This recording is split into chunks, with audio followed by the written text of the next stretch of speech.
Assalamualaikum warahmatullahi wabarakatuh.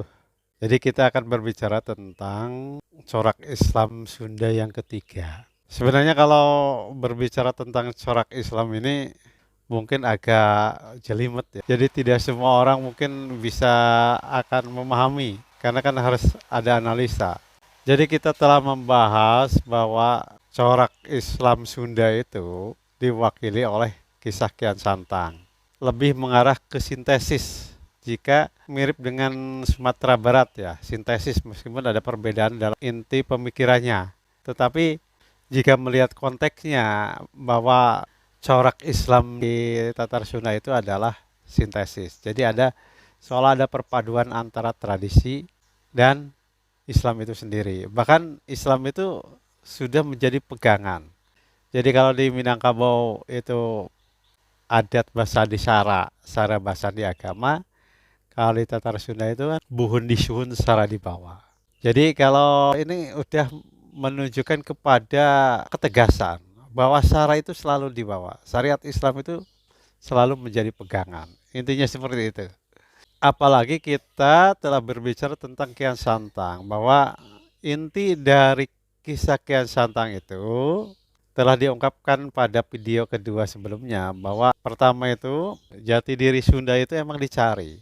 Jadi Kian Santang itu merupakan representasi dari tokoh Sunda yang secara intelektual itu kan sangat mumpuni karena tidak ada lawan. Berarti kan ada dua komponen di sana tuh, antara fisik dan intelektualitas. Karena itu dicari lawan yang mengalahkan dirinya. Jati dirinya itu akan dibuka itu oleh orang yang bisa mengalahkannya. Ya, makanya dicarilah ke sumber aslinya di Mekah. Jadi Islam itu di Tatar Sunda itu yang pertama dicari dengan intelektual yang tinggi. Kiai Santang itu orang yang sangat mumpuni.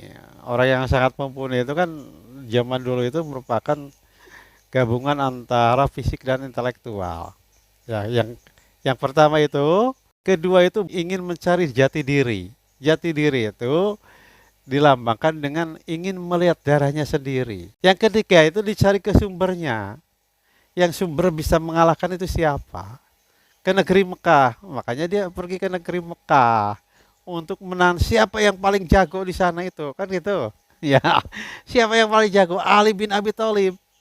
Gitu. Dalam sejarah-sejarah Islam kan Ali bin Abi Thalib itu sangat dihormati karena intelektualitasnya.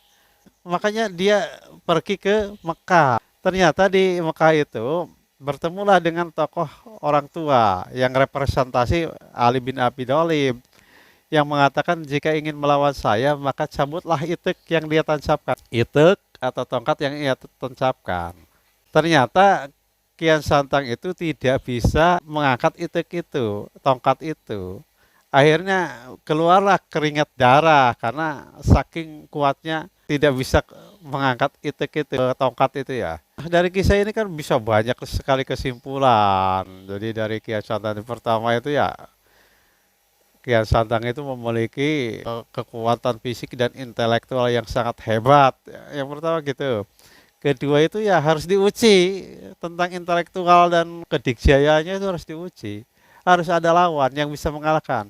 Makanya dia bersumpah, dia itu ingin melihat darahnya sendiri. Darahnya sendiri kan jati dirinya sendiri. Jadi Kian Santang itu ingin si Sunda itu ya. Jadi orang Sunda itu, jadi Kian Santang ini sini merepresentasikan Sunda. Saya ingin melihat darah saya sendiri, warna darah saya sendiri. Berarti kan saya ingin lihat jati diri saya sendiri. Saya ingin lihat jati diri sendiri. Jati diri Sunda itu apa? Kayak gitu mungkin kata si Kian Santang itu. Jati diri orang Sunda itu apa? Makanya saya harus uji kemampuan saya itu ke tempat asalnya, di mana ada orang jago di sana itu. Ali bin Abi Thalib. Berarti kan harus ke negeri Mekah. Maka pergilah ke negeri Mekah. Tetapi kan di sana oleh orang tua yang representasi Ali bin Abi Thalib itu, Kian Santang itu tidak bisa mengangkat itek atau tongkat. Ini simbol lagi. Itek itu adalah petunjuk bagi orang-orang kegelapan. Orang buta itu selalu menggunakan itek atau tongkat untuk penunjuk arahnya. Nah, itek di sini menunjukkan bahwa kamu itu sebenarnya petunjuk arahnya itu adalah Islam gitu. Karena di sini kan Ali bin Abi Thalib itu refleksi dari Islam. Makanya orang Sunda Kian Santang itu takut kepada Islam, tunduk setunduk-tunduknya kepada Islam, karena jati dirinya itu ada di Islam. Gitu dalam kisah Kian Santang itu. Jadi tidak sembarangan dongeng ini, cerita ini disampaikan secara turun-temurun dari generasi ke generasi. Intinya itu, jadi orang Sunda itu hanya tunduk kepada Islam dari kisah Kian Santang. Jadi gak ada yang bisa mengalahkan Sunda itu. Gak ada yang bisa mengalahkan Sunda itu kecuali hanya Islam. Itu filosofis dari kisah Kian Santang. Telah dibahas sebelumnya ya, konten-konten video 2 sebelumnya itu kan corak Islam itu pertama kali dibahas oleh intelektual asal Sumatera Barat. Nah, disimpulkanlah bahwa Sumatera Barat itu sintesis perpaduan antara Islam dan adat itu, karena ada istilah adat basandi sara, sara basandi agama kan. Di Jawa itu sebenarnya kalau jika baca buku tentang tasawuf Jawa karya Profesor Simung, jadi dia menceritakan bahwa mayoritas Islam Jawa itu sinkretis emang. Sinkretis itu karena dikisahkan antara kiai dan pendeta berjalan bersama. Pendeta Hindu atau pendeta Buddha berjalan mereka berdua. Itu ada seloroh dari sang pendeta gini. Kan dia bawa kendi berisi air.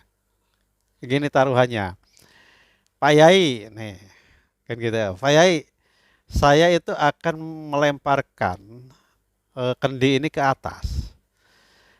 Kalau Pak Kiai bisa memecahkan kendi saya di atas, berarti di Jawa itu akan dikuasai oleh Islam secara utuh. Kata Kiai itu ya oke, kan Kiainya juga kan seorang pendekar. Di ketika kendi dilempar ke atas, jadi dilemparlah oleh keris kendi itu, akhirnya pecah. Pecah, kendi itu jatuh. Yang jatuh duluan adalah keris. Nah, ketibanlah oleh air dari kendinya sang pendeta gitu.